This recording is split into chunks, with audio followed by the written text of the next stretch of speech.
checking out a skier triggered avalanche from yesterday being Sunday.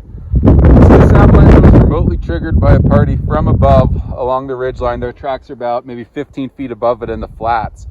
What we came down today to do is we pulled the crown back to expose the full snow pit profile of the wall to try and figure out what weak layer this has failed on.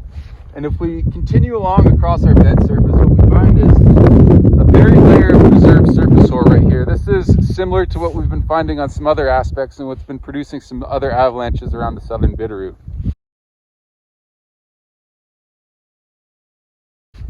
Above that weak layer, we've got about a 2-foot, 1-finger hard slab with just some new snow right at the surface.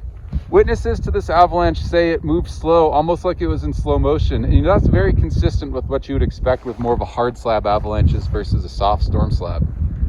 One interesting thing about this avalanche is on the next slope over, it broke out 3 to 4 feet deep. It just didn't have the slope angle to get moving down the hill, but what we found is there's a deep crack, 3-4 feet deep.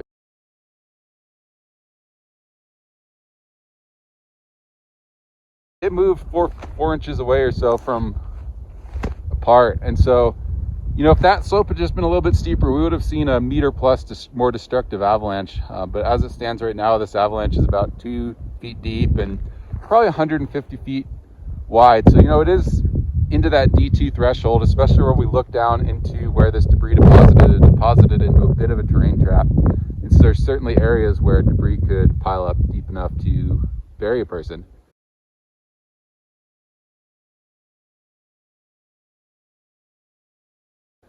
This party did the right thing. Since they triggered it from above and they were unable to confirm that nobody was involved, they went down and safely performed a beacon search of the debris.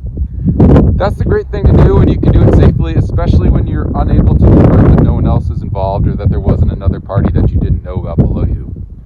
One other thing we'd like to just ask is if you do this, trigger an avalanche just outside of a ski resort, this one was just outside Lost Trail Ski Resort, that you at least let their ski patrol know.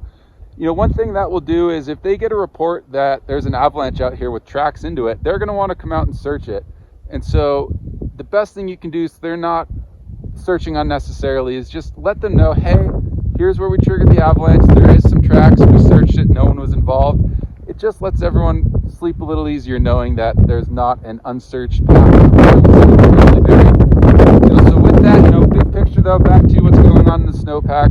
This surface layer in the southern Bitterroot is trouble right now. It's going to be something we're dealing with for a little bit. It's going to take a little time to heal, but it will heal. So patience is key. Really use your inclinometer and stick to those slopes under 30 degrees if you find this buried layer of surface ore. With that, ski and ride safe.